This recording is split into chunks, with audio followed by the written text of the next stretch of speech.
Hey guys, welcome to the farm. It's Bree here with Blossom and Branch, and today we're going to be talking about seed saving. So it is mid-October, we've had our first frost, we are going through the field and we're selecting some of the things that we are saving the seeds for, some that are for cut flowers specifically, some that are natives that we're hoping to save and replant next year. So we're going to take you around and show you what we're saving. Let's go. We did our final onion harvest this week, and my gosh, these onions this year are just gigantic. So if anyone tries to tell you that you have to use fancy fertilizers to grow onions, no. Good healthy soil is all you need. Oh yeah, huge. This time of year we let the sheep out. We just kind of let them meander around and they basically get full reign. He wants to, he knows where the stuff is he likes to eat. They're eating down a lot of these strawberries. We also have cover crop in here they've already been eating down, like hairy vetch, peas, buckwheat, oats. That's Roosevelt's favorite. So one of the things that I found is really helpful with harvesting seed is having the right dishes. And I found that using these little terracotta dishes with a little bit of a lip is really helpful when it comes to harvesting seeds because it helps with cleaning. So for example, with this anise hyssop, when I roll it around and squish it, you can see the seeds just fall right out and into the dish. But what often happens is that we get a lot of other little things like leaves and other stuff that comes along with those seeds. Now for direct sowing and just scattering the seed, that's not a big deal. But if we're trying to start the seeds indoors, it can be a bit of a hassle to have a lot of this extra leaves and petals and things. So by using these dishes, what I basically do, and it's nice that they have this little bit of a lip and that they're flat at the bottom, so I can give them a little bit of a shake, and you can see just by shaking them that some of the stuff floats up to the surface. So what we can do then is we can either just kind of fish out a lot of these extra leaves and set them aside, or you can do this little trick. It depends on the size of the seed. This doesn't work with every seed because some seeds are much lighter than others. But with some seeds, what we can do is just give it a little bit of a light blow like this.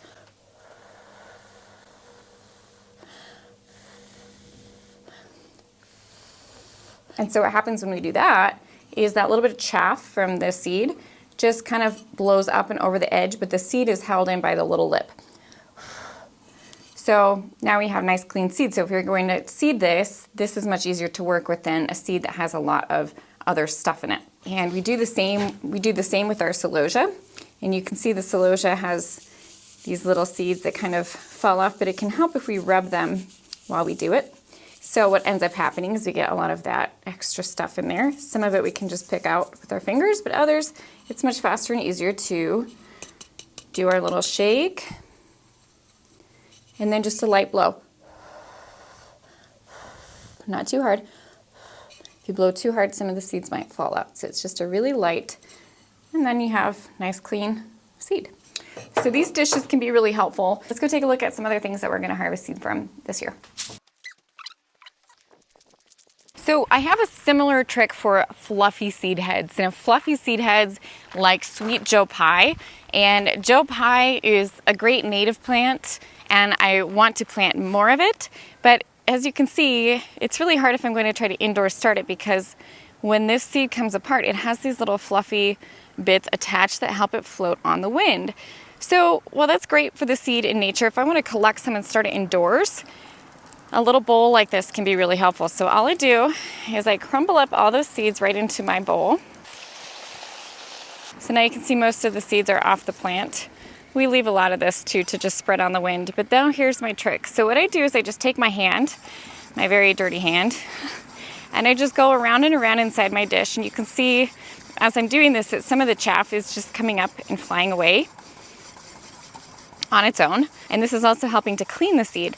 So I'm going around and around, and you can see how much the volume is reducing. I'm gonna keep going like that.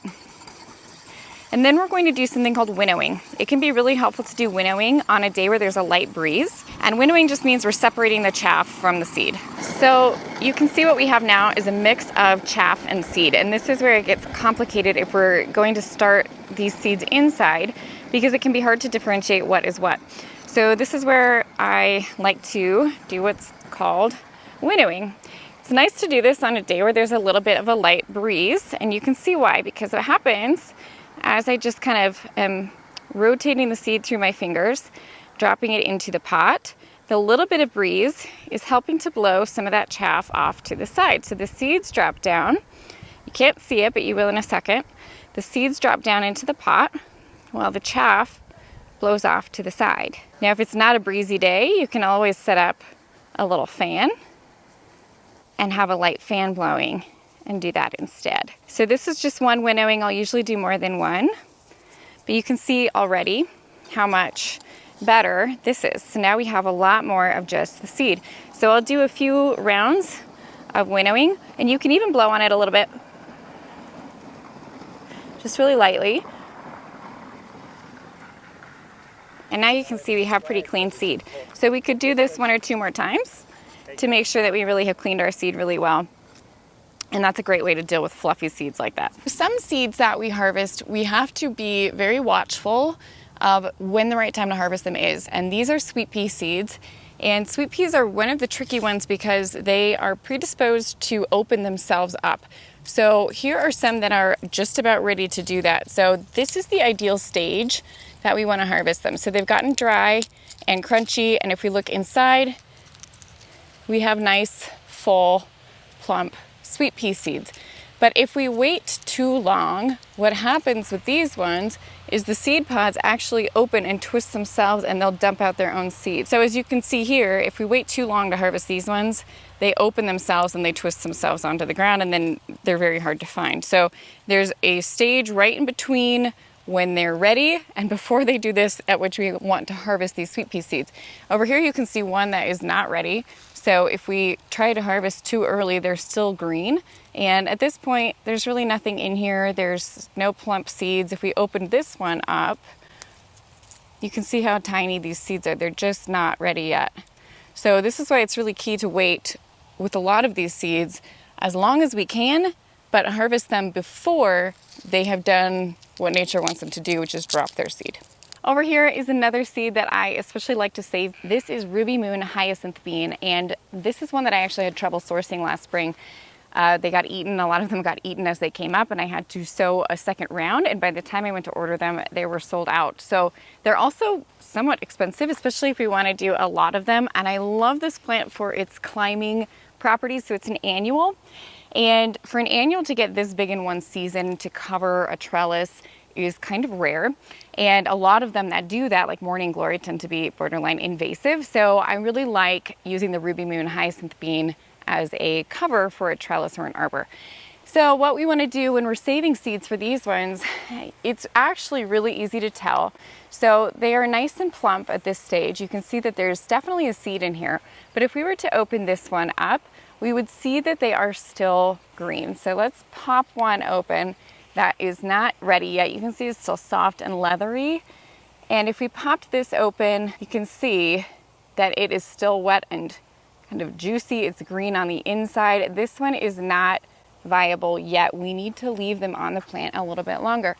So let's look a little bit higher up at maybe some of these slightly older ones, and you can see the difference. So these ones are a little more papery. They make this papery sound, cracking sound when we go to open it up. And if we look inside, we have our seeds here, and this is dry like a bean, and this is the stage that we want to save a lot of our seeds at. So we really need to let most of them mature on the plant for as long as possible, and then try to get them before they drop on their own. So because we are focusing so much on rehabilitating a lot of these native grasses and our pocket prairies, we are saving lots of this grass. So this is side oats grandma, and you can see how really easy it is to just harvest the seeds. So we just grab, for grasses anyway, we wait until they're dry and they come off easily. And I just grab with my fingers and pull up. And this is gonna let us save lots of seed. We'll save a lot of money by harvesting our own seed here.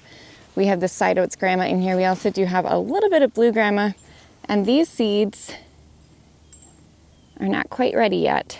So the trick with all of these seeds is really to wait until they're basically falling off just by touching them. And that's when nature is saying, okay, these seeds are ready to harvest. So we're gonna grab a bunch of these so that we can spread them out through the prairie. This is more tall grass prairie. So you can see the big blue stem here in the back get 5, almost 6 feet tall and without any water.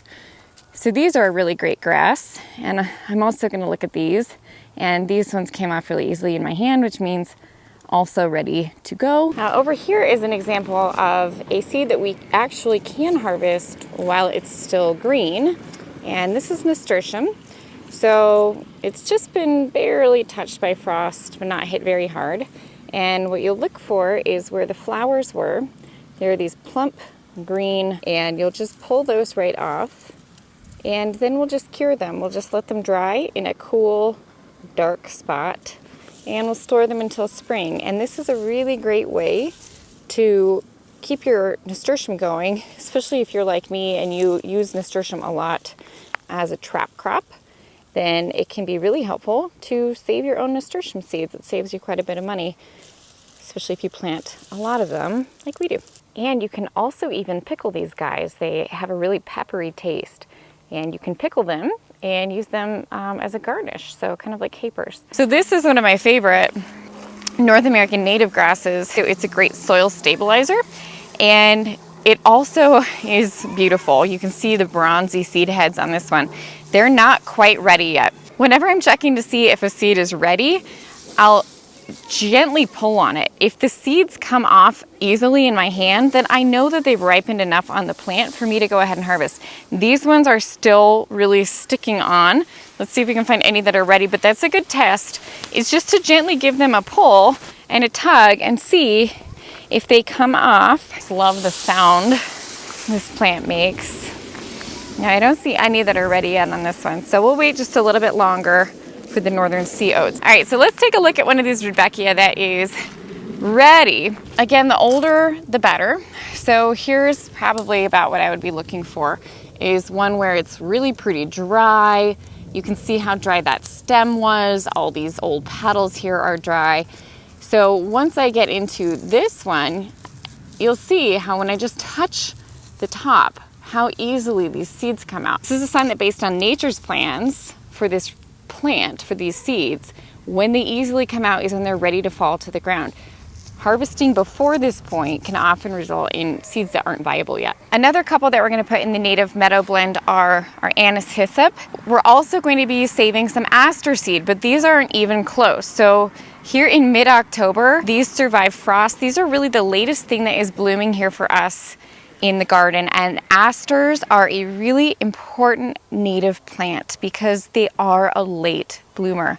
These ones, goldenrod, are both really important for our pollinators because right now they are pretty scarce on forage. So having asters in the garden is really, really important. But you can see, because they're just starting to bloom, these have not gone to seed yet. So we're going to wait and give them a little time before we harvest these seeds.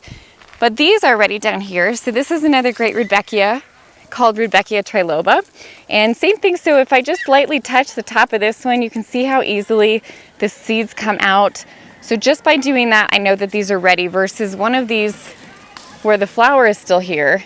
You can see these seeds have not matured yet. They're not coming off onto my hand like one of these ones that has aged, and see how easily those come off. So it's just a quick test you can do. And over here is our anise hyssop. So anise hyssop really readily reseeds, so it does have a lot of seed. And again, this is a great way for me to save money in trying to establish a lot more native forage, is just by saving my own seed. So this anise hyssop, you can see just as I kind of roll the seed around in my hand, those seeds just pop right out into my hand, and I can give a light blow, and then we have our seed. This amazing bloomer is another great late forage for our pollinators. This is bee balm lambada, and it's a hybrid varietal of Monarda bee balm, which is a North American native. The pollinators love this one. This one is still blooming. We did give it an early season trim to get a second flush out of it. So we did deadhead it early in the season, so we got a second bloom. But we have some here that are ready to go to seed, and this is another one that I'm going to save the seed from. This is a great drought tolerant plant. So this one, you can see the seeds kind of grow inside each of these little tunnels here, and all I have to do to harvest these is turn this upside down and just gently squeeze, and out pop those seeds. And just out of one flower head, we have almost a whole seed packet worth of bee balm. So this is another great one to save. All right, last up, we're gonna pop to the lisianthus. and the zinnias. This is our stellata over here, the stellata scabiosa, which sounds like a Harry Potter spell. But these are a really neat flower that turn into a star-like shape. So they actually open as kind of an inconspicuous light blue flower, and then they turn into this really neat seed pod. Now these we have let go so that they would turn into seed, and this is a very easy seed to harvest. So you see how, again, our touch test, so I just touch this and these seeds just fall right off. So I know that these are ready to harvest. And actually what I'm gonna do with these, when I go to seed them and plant them, because this is a really large seed, I do pull off these fins, and what you're left with is this little star-like seed pod, and this is what we plant. You really only need, I think this is only maybe 7 or 8 plants, but it really creates a lot. So if you want to grow this one, it doesn't take much to get a lot of seed from this one. Now the lisianthus are another one that I am trying to save seed from, and the reason that I'm doing that is because we can't get organic certified lisianthus seed. All of the lisianthus seed that we can get has been pelletized, and that just means that it has a coating on it, and that coating is not organic certified. And so, not knowing 100% what's in that seed pellet, we've been letting our lisianthus bloom on the plant and go to seed. So this is the seed pod of the lisianthus, and we do have to let this ripen. So you can see this is still green. This is by no means ready to harvest. So we're going to leave them on the plant, and these are frost tolerant, so frost doesn't really bother them. So these will continue to go ahead and ripen. And then the lisianthus seeds are really quite tiny, so we'll get a lot of seed from just a few plants. All right, last up we're gonna look at zinnias, and zinnias are another one that we can harvest green. So if you have a lot of different types of zinnias growing next to each other, you might get a hybrid variety when you go to harvest. So unless you have bagged one of these flowers from early on in the season, if a bee has gotten to it and it's pollinated, say, a queen red lime, and then it went over to a queen peach, then it's going to cross hybridize. I'm okay with that. I don't mind having zinnias that have cross pollinated. I still like to save them. And these ones are quite easy to save. And again, you can do this while these are still green, but I usually like to wait until after frost. So on these older plants here, at the base where the petals are, so you can see there's petals on this side, and on this side, these are our zinnia seeds. So they are green right now. We'll go ahead and let them cure. So again, a nice dark, cool space until they turn brown, and then these seeds will be viable. If you get closer into the center of the zinnia, these seeds are not viable. So these ones that are plump and kind of full here, those ones are viable. These little ones that are thin like paper, these ones are not going to be viable. So what I like to do personally is to pick the petals from the base of the zinnia, gently pull them, and then we have some viable zinnia seeds. All right, guys, I hope you enjoyed our video today about some of the seeds that we're saving for our native prairie and also for cut flower growing. If you have any other questions, post them below. And if you like the video, remember to like, subscribe, and follow us. It really means a lot here at the farm, and we'll see you guys around here next time.